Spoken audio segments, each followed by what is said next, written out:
Welcome to Pest Setters here on Shared Moments with Justus. It's been quite a ride already. We've just done a few episodes for this particular segment of Pest Setters. And I feel like I'm learning so much. I hope so are you. And who else to do this with other than my very able co-host? She's no longer a guest now. I've owned the space. You've gone to you've come inside. Uko ndani sasa. Inside. Yeah, you know, for the past few weeks we've been having conversations around skincare. Correct. And I've actually literally discovered a lot of things. Mm-hmm. You know, as men, there are conversations we hardly have. There are a lot of misconceptions that exist in between from both ends that prevent us from just enjoying life and doing things with freedom. Correct. And so the beauty industry, skincare as well, has come with a lot of misconceptions. Correct. And that's what we are here today to talk about. Correct. You know, to unpack those misconceptions so that people can be more free. Correct. And do things that they're supposed to do without looking over their shoulder. I was seeing there's a clip that was doing rounds on social media. Yeah. Of some comedian who was, you know, just a simple task of applying, what do you call it? Oil. You know, I don't want to mention brands. Hawajalipa. Petroleum jelly. You know? So, you know, like the way he was bringing out, it's like ni kama naiba. You know, you first looking around if you are somebody is watching. As a man, it's it stripping was off weird. his masculinity. Hey, yeah, like how can a man use that kind of oil thing? You know, correct. But you see, at the end of the day, your skin needs care. And so, one of the greatest misconceptions I've heard or witnessed people struggle with is that by virtue of us being black and African, that we are prone to certain things. For instance, we cannot be affected by sun, yes. So, historia, using sunscreen and that kind of thing does not apply for a black man or black woman. Person, Is it a misconception or there's some truth around that? Have I even introduced you? Don't you know me by now? I like when he does it. My name is Rosette Mumanyi. I'm the owner of Sorano Organics, a Kenyan-owned brand for manufacturing and formulating organic beauty products, mainly focusing on problematic skin, aging issues, and acne. I wouldn't have done that. So, Okay. Back to what we were talking about. Misconceptions. Yes. So, the issue about black skin does not need sunscreen. So, I think maybe how to unpack that then is to understand what is the use of sunscreen in the first place. Is it skin specific, color specific? Is that what it's meant for? Why sunscreen? So a lot of the issues we have, believe it or not, discoloration of the skin, pigmentation issues, sometimes even breakout issues are triggered by the sun.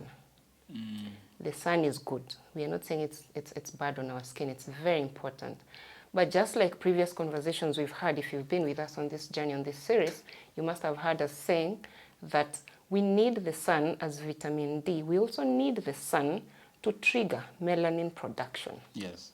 But then also, everything in excess is detrimental, including if you're constantly exposed to the sun. What that does to your skin then, it triggers your skin to overproduce that melanin.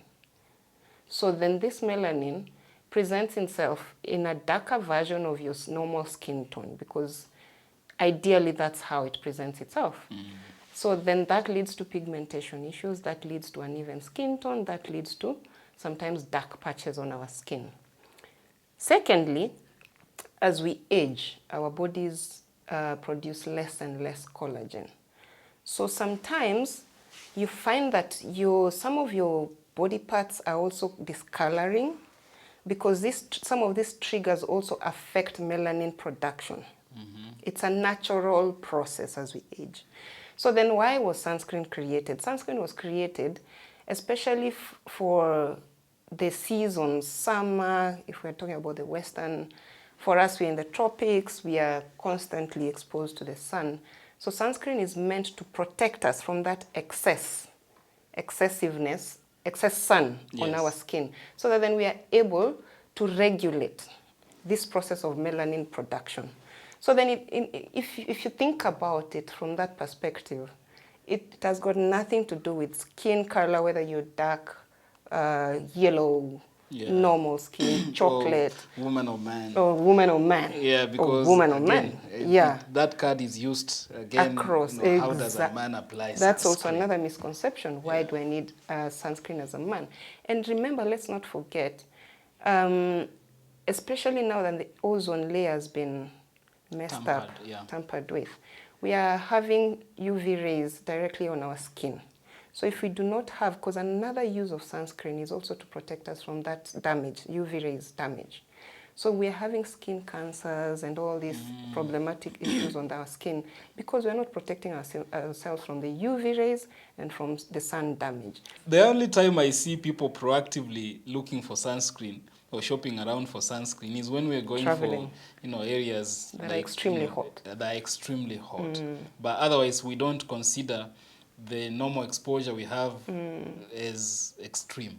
Which is unfortunate. I mean, in Africa, we are all working outside most of the time. You have to go to the supermarket, you have to run your errands, you have to do this and that. So we are constantly exposed to the sun.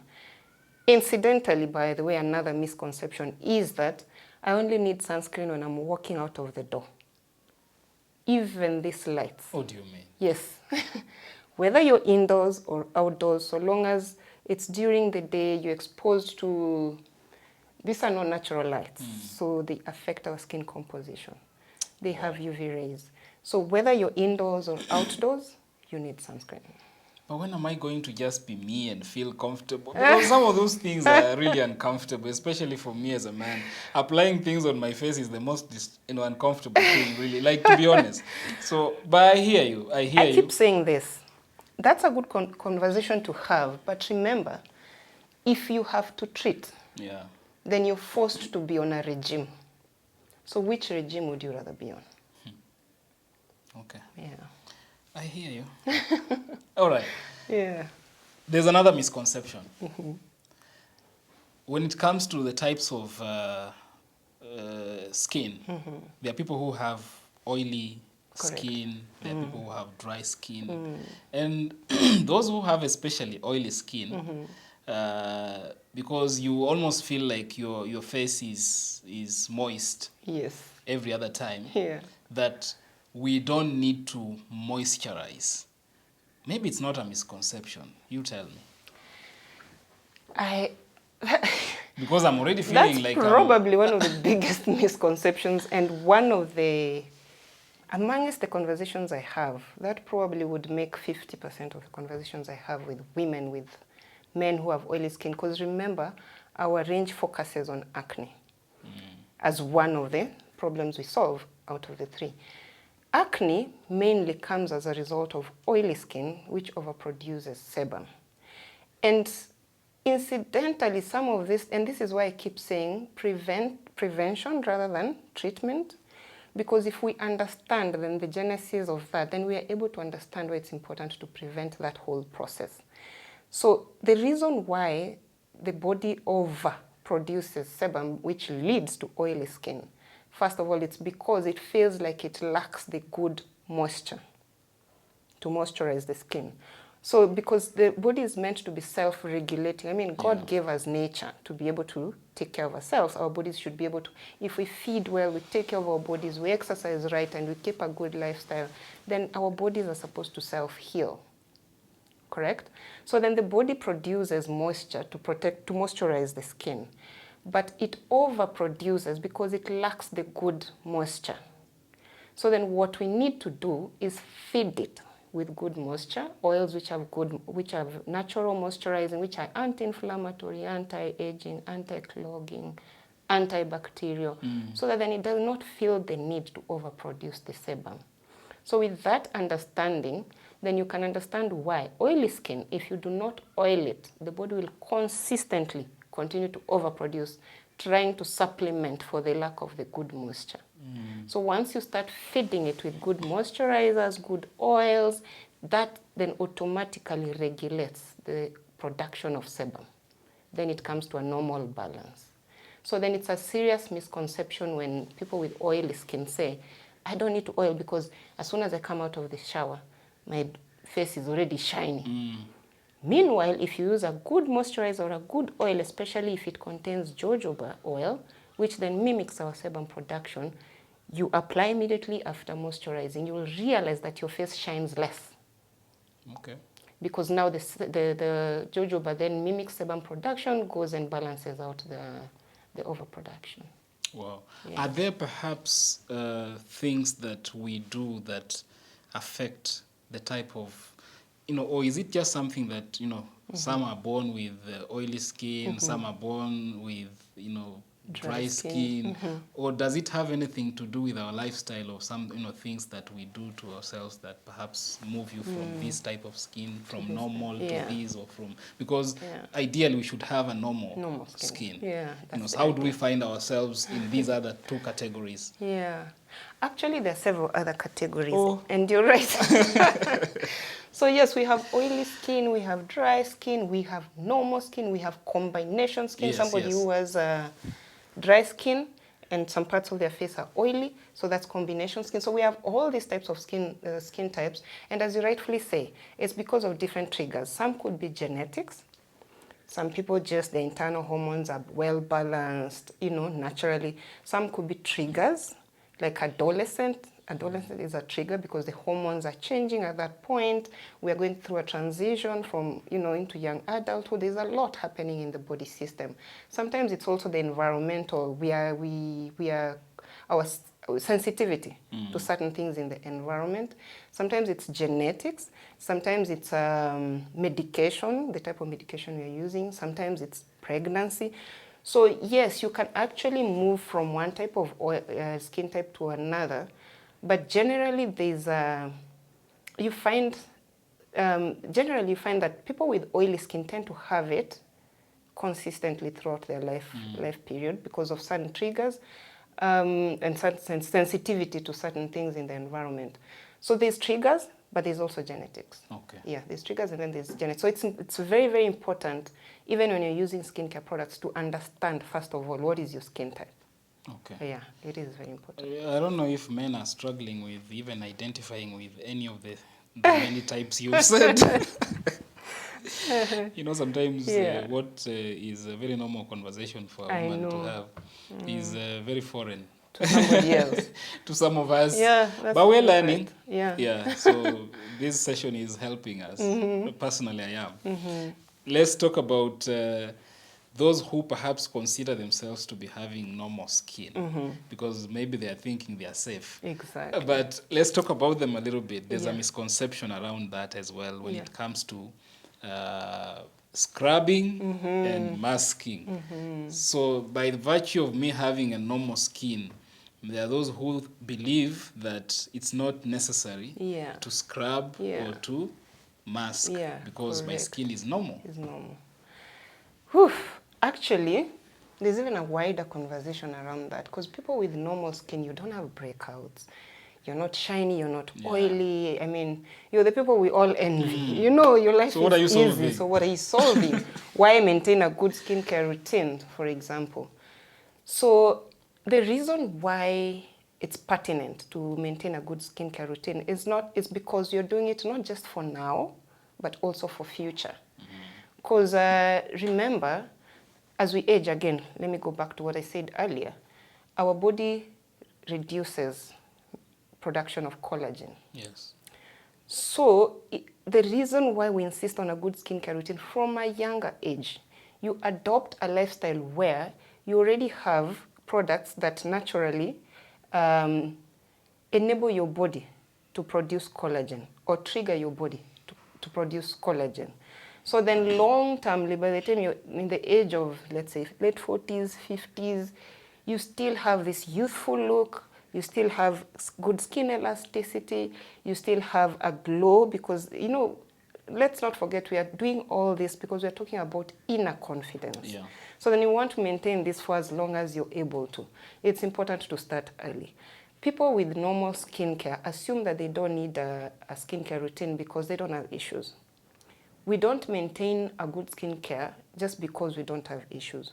We maintain a good skincare because we want to exfoliate, remove dead skin so that our skin can continue rejuvenating. Because so long as you're not exfoliating or masking helps to detoxify, to pull out toxins, bad toxins from the skin. Then that means you're leaving your skin susceptible to accumulation of dead skin. And what that does then, it triggers skin issues, skin conditions, which you may not experience now, but you can experience later on in life. Because the pores are clogged? Clogged. So then there's no outlet to release these toxins. You see, you remember even when we work out, we sweat. Yeah.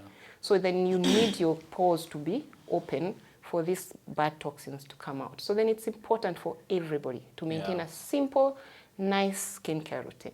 And that reminds me, when you talk about scrubbing and masking, specifically that, at what age should one start scrubbing and doing all those masking stuff?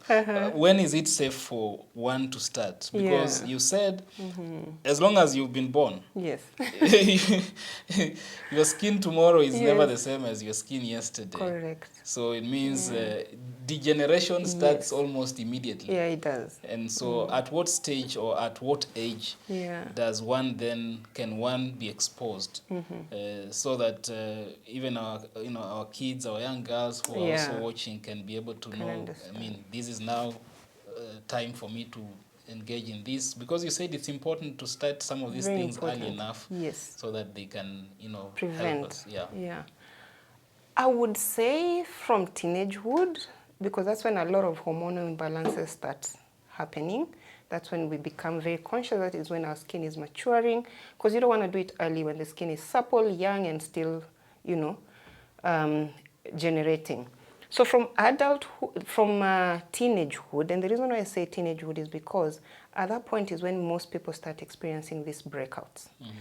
That's around the same time people start experiencing this overproduction of sebum. That's when you start identifying that you're oily, your skin is probably more oily than this person. That's when you start experiencing, okay, why do I feel so dry? So from around the age of teenagehood, so long as you're using safe products, then it's okay to start at that age. Because then what you want to do, you want to avoid a lot of scarring, which happens if you don't maintain a good skincare. Because why do we scrub? We scrub so that we remove the dead skin. We remove the dead skin so that we unclog our pores. We unclog our pores so that that oil which is being overproduced has an outlet to come out smoothly instead of forcing itself out, because it's going to come out anyway. But then you don't want it to force itself out through breakouts. You want to be able to have cleansed and toned and exfoliated your skin so that there's an access and an outlet for the oil to come out. Right. The next misconception is one that we have tackled in our previous conversations, but just to bring it out so that, we emphasize on the same. The fact that, and it's best, still on what we are talking about, scrubbing and masking, especially for those who have issues with their skin, like we talked about acne and those kind of things. There are those who perhaps believe if you have spots or dark spots on your skin, if you scrub every day, then it goes a long way in helping the body and the skin rejuvenate and heal itself as fast as it can. I get that a lot. The fact that people feel like if you over scrub, then you'll clear the blackheads. This is the same, I would tie this in with when you have breakouts and active acne. It's very tempting to keep breaking them, popping them, because they're literally here. So you feel like if you pop it, it will go down faster, and therefore you'll treat the condition faster.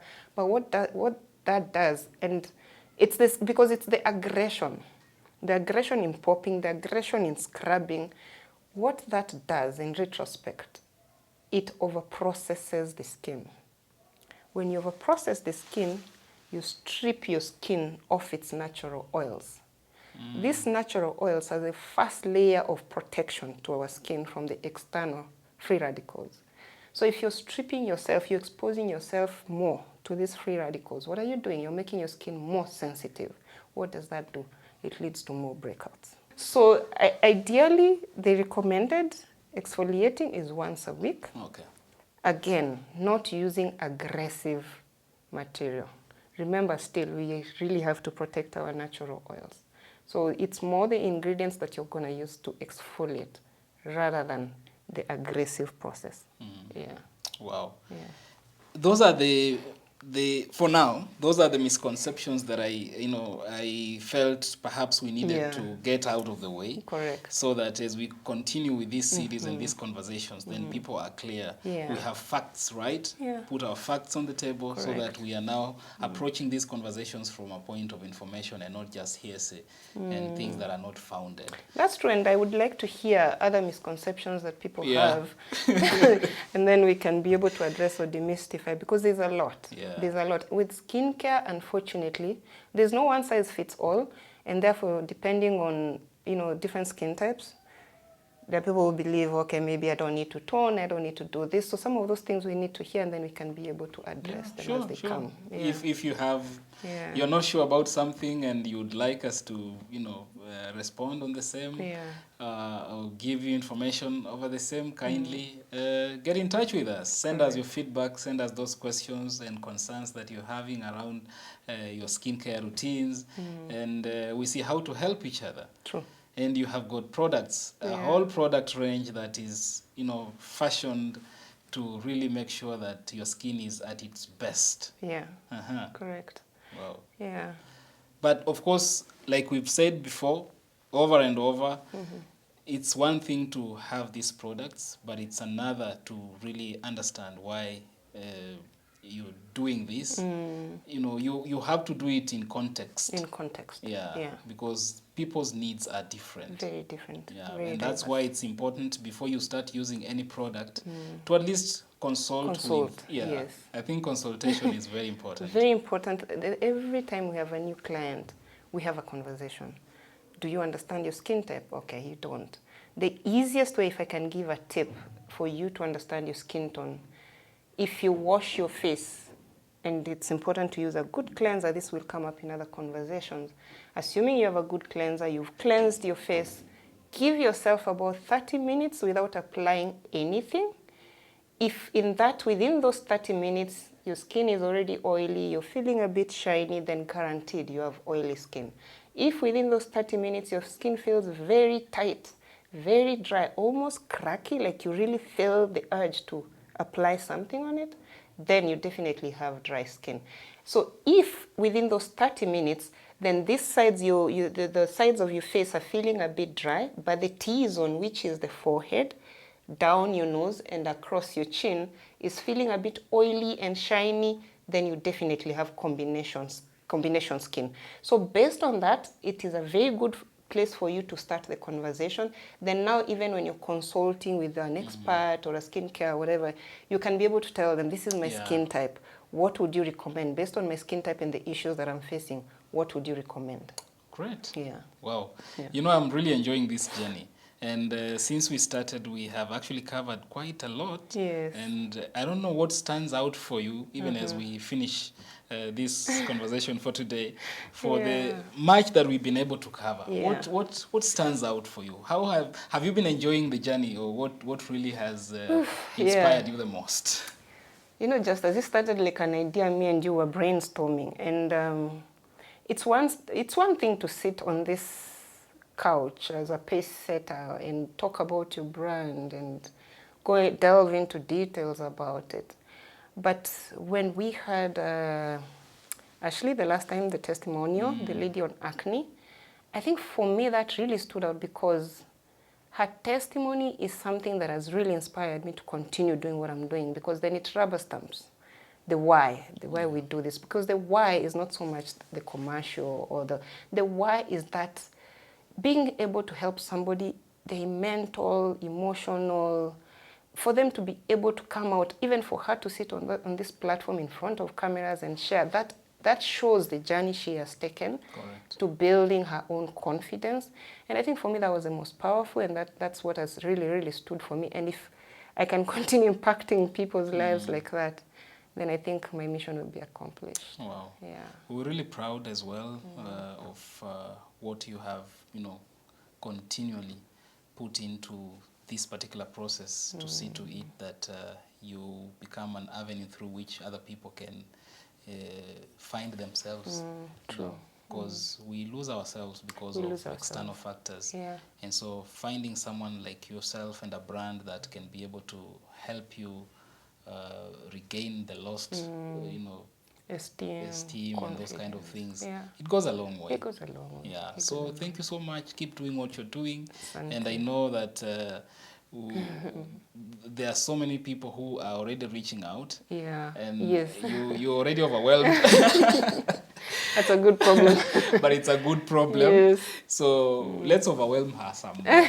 If you need to make an order for any of the products, and we'll put a list of them in our description link so that you can be able to look at them and see what really would work for you and place a request. I think your distribution network is worldwide. Yes, it is. So it's not limited to Kenya. If you need a product and you're staying in the UK or the US or anywhere in the world, I think you have supplied this before and it shouldn't be a problem. No, it's not. We have a contract with DHL where we enjoy good rates with them for overseas deliveries. Okay. Yeah, and if you feel like you want to partner with us, wherever you are, to distribute our products, please also reach out. Yeah. Yeah. Good. Yeah. That's a good place to end. Yes.